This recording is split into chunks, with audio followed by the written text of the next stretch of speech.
and welcome to another segment of Intersections, Policy, Program, and Practice Exchange. My name is Elisa Gwilliam, and today I have the pleasure to be talking to Executive Director of Mental Health America Dutchess, Andrew O'Grady, Professor of Psychology and Director of the Center of Aging and Disability Policy at Mount St. Mary College and co-founder of NOAR, Dr. Larry Force.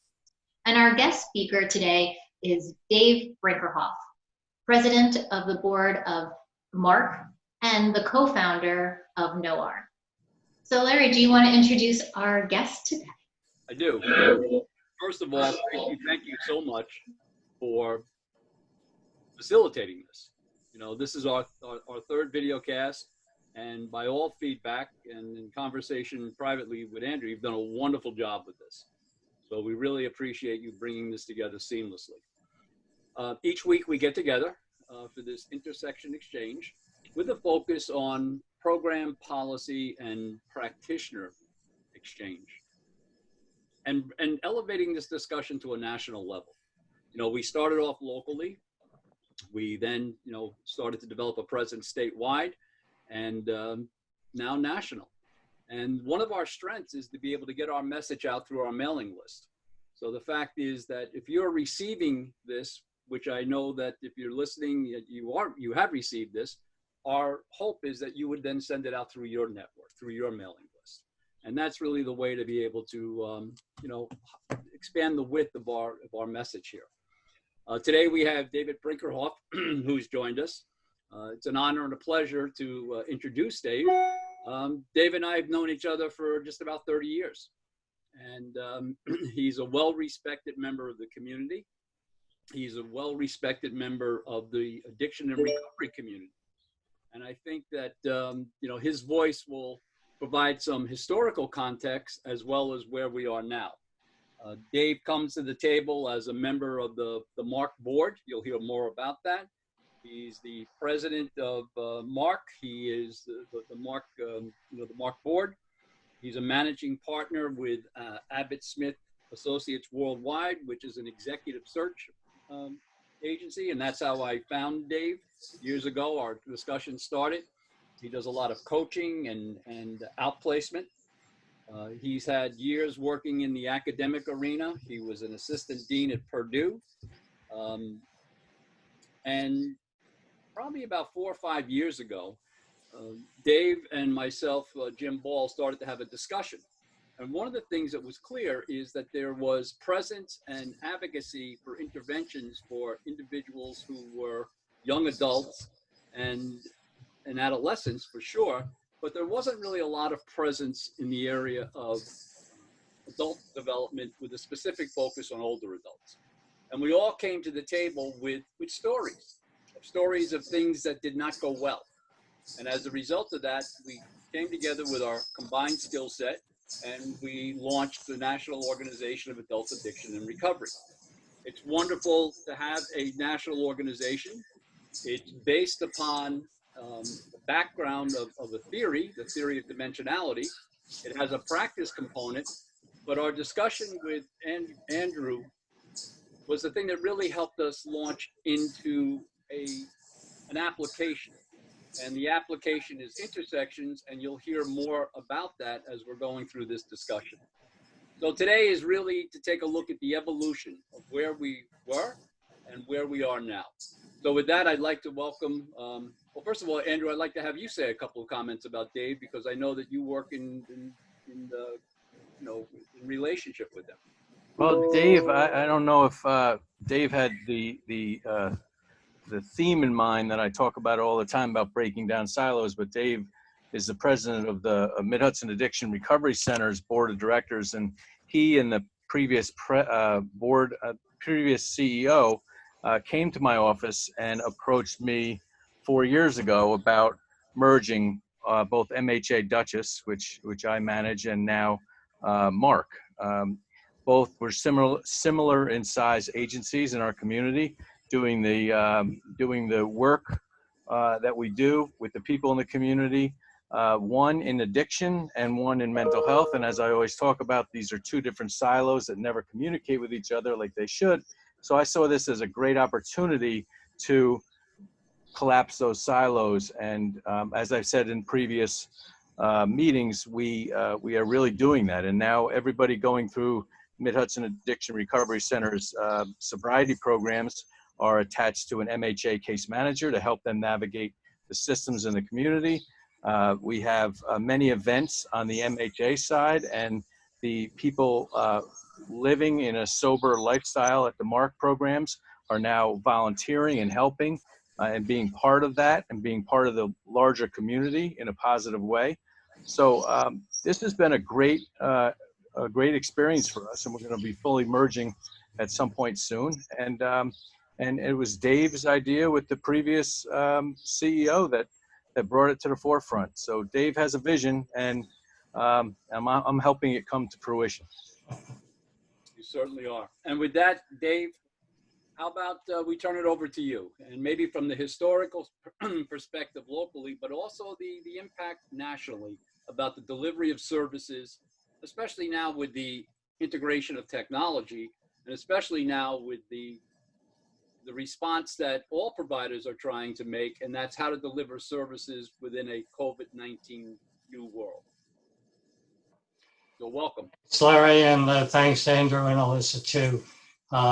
My pleasure. Anytime I can say anything about MARC, I'm glad to. It's 99% good. And MARC has been around 44 years, roughly. I've been with the organization roughly 20 years and looked at the growth. We have a physical growth. The original piece was, what are we going to do with these drunks and people who are creating problems? And we established, I say we, it wasn't named MARC at that point in time, but a sobering up station was the politically correct name. And the police took anybody there. The hospitals weren't too excited about having drunks in their lobby and everything. So we had a sobering up station, 6 people, staffed with about 4 other people. As we went along, we got some additional houses, more staffing. We got Bulger House, which was split between men and women then. It was an ex-nunnery, appropriate place for somebody in the sobering up. And then we got a woman's house in Fishkill for 12 people. And that was called, it wasn't named really. It was Florence Manor's precursor, but it was called Clove Manor because it was located in part of Clove Manor. And so as we grew physically, the programs were kind of stable. There wasn't much originality.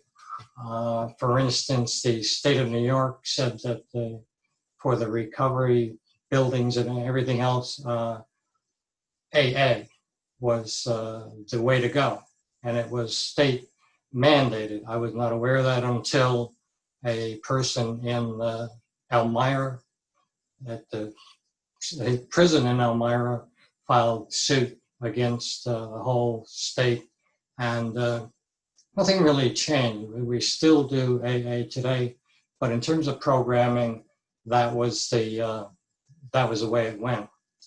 We have currently roughly 100 people. As I said, Bulger House, we have people stay there varying terms up to 6 months.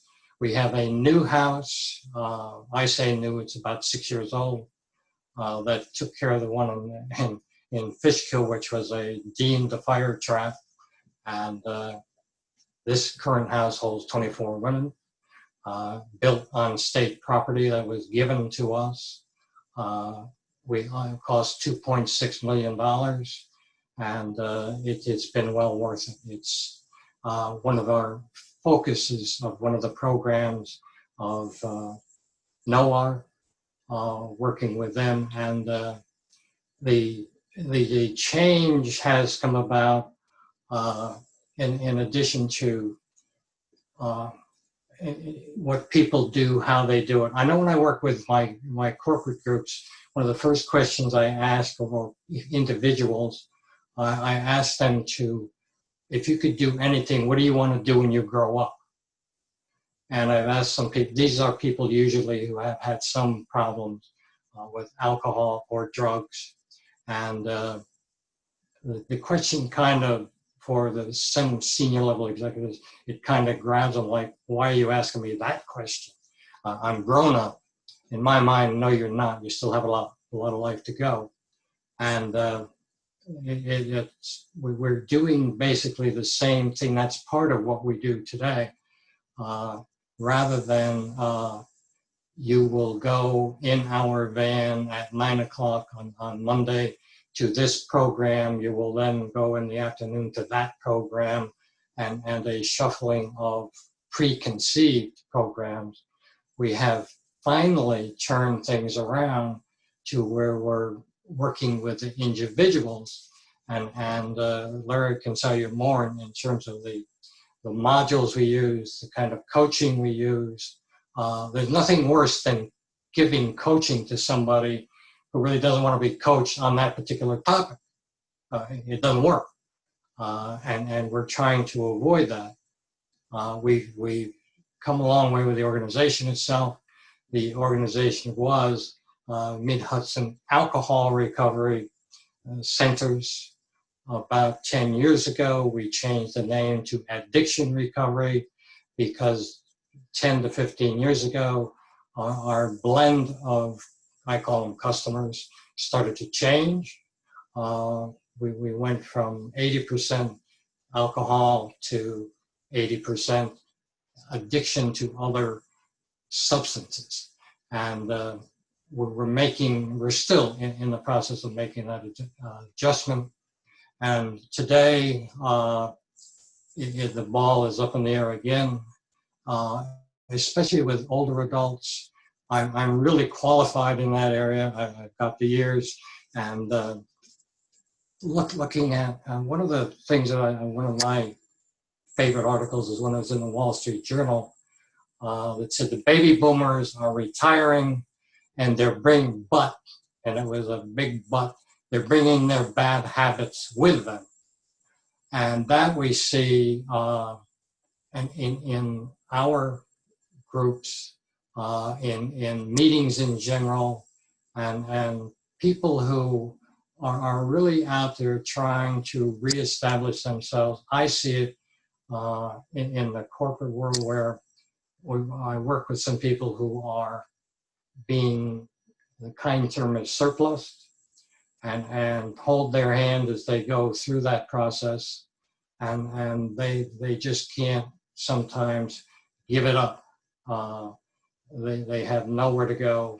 What we're providing is a roadmap where our people can go where they want to go with our help and with the help of all. If I would say 20 years ago, if somebody said we were going to do something on movement and yoga, we probably would have been booed out of the room or carted away. What's wrong with you guys?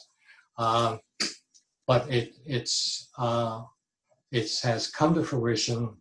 The people that we're working with, from my observation, and I observed several different things that we offer, we're letting them drive their destiny rather than us driving their destiny, whether they like it or not. And so far, so good. So far as I can see, we're constantly adding. We're working together with Mental Health America on the mental health aspect and having people work together. And we have recovery coaches. We have vet-to-vet program, which I think is a stellar program. It's not necessarily a MARC program. It's a combination program, but it works. And the people who are doing it are happy. And it's cut down on a lot of different things. And going forward, it's just wide open. Of course, there's one particular problem, and that's money.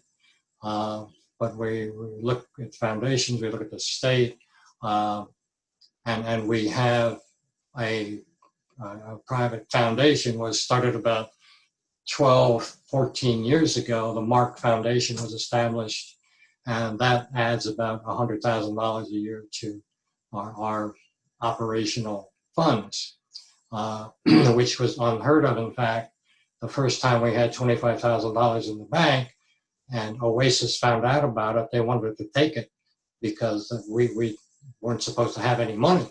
And so we're dealing with a different mentality now. And people understand, they're not afraid to talk about addiction. They're not afraid to talk about recovery. But I know, and in my family too, we've had some particular problems of losing people to opioid addiction, and it's become much more prevalent. I mean, we have the COVID going on, but at the same time, we still have people dying, significant numbers, dying of opioid addiction. And we're there working with them and helping them. I know my particular family members, I'm on the phone with them at least once a week. But it, like everything else, it ain't easy. And we have, I think, one of the best organizations nationwide. And I do travel and see some of the other organizations. They're all hoping that they can get their people sobered up, drug-free, whatever the case may be, and productive citizens. And today it's tough because you have, the New York Times today, very few jobs available. So what do? You get crazy and go back to the old ways. But we're trying to avoid that. That in a nutshell, if there's more specific questions, a lot of variations on a theme, a lot of attorneys been involved in our organization, and a lot of extraordinarily helpful people. And without them, we wouldn't be where we are today. I don't want to go too long, much longer, but any questions? Well, I think you hit it right on the head. As you're talking, it reminded me of the supervisor I had when I worked for the state system. And he was probably one of the most brilliant guys I ever met. He was so insightful. And he said, sometimes organizations do not need a new administrator, they need a historian. And what we were all hoping that you would bring to this table today, you did. And that's the history. Even, that whole idea of moving from, Andrew last week referenced something that impacted his career, going for a job at an agency that was doing drug treatment, and they wanted him to be witness to when they were going to give somebody a haircut. But haircut didn't mean physical haircut, demeaning, really taking the person down. And he said that really impacted his career because for 10 years he walked away from the addiction world because he didn't want to do that. And even the language that you use at the beginning, which was socially acceptable language during that time, referring to people as drunks. Today, thank God, that terminology has been put to rest. Today, thank God, that whole idea of self-directed, has surfaced, where people can really have a voice in the treatment options that they have. You're surprised through the connection at the prison that where the fellow took the state of New York to court because there was only one treatment modality available, mandated. That's not so. You're surprised when a government agency finds out that you have resources and they come and they try to extract the resources. Those days are gone. The language is different. The treatment modality is different. And I was really taken by the fact that, what you were able to bring to the table is the lived experience. It's not something that you read about and you said, I heard. You actually lived during that time when there was so much stigma about addiction. And that stigma, hopefully, has been erased. And the work that we're doing collectively will continue to erase stigma. You know, one of the things we talk about is everybody has something. Everybody's got stuff. And the fact is that one of the principles collaboratively that we do through NOAR and through Mental Health of America, Dutchess County, is that people have the opportunity to change, and people can change. So Andrew, I'd like to turn it over to you at this point, but I really think, Dave, you really did a great job in providing the historical landscape of the way that it was. I know at some point, Alyssa, you're going to bring up that picture that we reference all the time, but not as of yet. But Andrew, comments? Yeah, I'm just see, things happen when you're live on the air. I'm just walking in the house because the guy decides to mow the lawn right as we're talking. So anyway, yeah. So I thought it was very interesting what Dave said regarding the different modalities of treatment, and I think I love that Intersections brings a whole separate aspect to treatment. I just met with a woman today. I was telling Dave before we started this process that I met with a woman today who is 6 months clean tomorrow. She's in her mid to late 50s. And I asked her, you know, we talked about what it was that she needed to do to make that change, what worked for her. And interestingly enough, she described Intersections to a T without knowing that she was participating in that. And she's doing really well. And it's not just the beginning of being sober and feeling good about it. She's really made a solid connection to AA, but couple that with replacing the negative things in her life with positive. So yoga, movement, spirituality, mindfulness, she named them all. And that's the theory we're talking about today and why it works so well for people. But everybody's going to have a different niche. And as Dave was alluding to, we really want to look at every single person that comes in our residences and in our programs and look at them as an individual, because what works for A might not work for B, and so forth. So, but this program is just another item on the menu, and it works for a lot of people. Right, and one of the mantras that we have about this is, you know, it's not a question of growing up. It's a question of growing in and growing out. And the fact is, like Dave said, if he was to go into an auditorium 20 years ago and talk about the value of movement and nutrition and, you know, healing approaches and spirituality, and they would have said, please, you know, please head towards the exit. But here today, it's so well received because it really is a new way of engaging in your life. You know, people have, you know, aberrant behaviors, aberrant patterns. And it's a question of just not stopping, but really a question of learning how to, you know, move your interest and your energy and your focus to something that is positive. And, you know, to hear the stories that you just gave about a woman describing this, you know, is an applause for all of us because of the fact that that's what we'd hope for. You know, Dave referenced Intersections, a day program without walls. And that is the formal title of it. And what is it? It's a 6 to 8 week module that has a focus on that can be delivered. And look, COVID-19 in many ways helped us realign our delivery system because we had no other way. There's not a question of assembling people and then trying to bring them together in groups. So the idea is that we move to a virtual interactive platform, not a talking head platform, but an interactive platform. And what is it? It's 6 to 8 weeks, focus on movement, as I said, nutrition, healing, so mindfulness, so many things. And we know that we have something. How do we know that? By the testimonies we've been given, including the testimony today. Alyssa, would you be able to bring up the picture of Hudson River Psychiatric Center? So here is a picture that we reference often. And this was a picture that was taken about probably about four or 5 weeks ago. And this is the main building of Hudson River Psychiatric Center being torn down, as it should be. And as the tagline underneath, you know, mental health at its best, the tearing down of walls.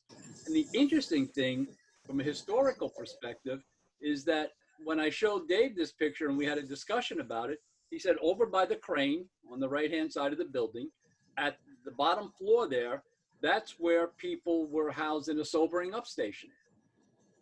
Isolated, institutionalized. You know, you'll do it our way. You know, the old haircut mentality. We know best. And those walls, and this is one of Andrew's major, drives in life, is to tear down those walls, tear down those silos. And we really believe that the Intersections Policy Program and Practice Exchange highlights that. And now that we've highlighted it, now we get into discussions as we move further on into our episodes about how to go about, in a cutting edge way, in a new world, deliver services that have meaning and can be influential in the person's life.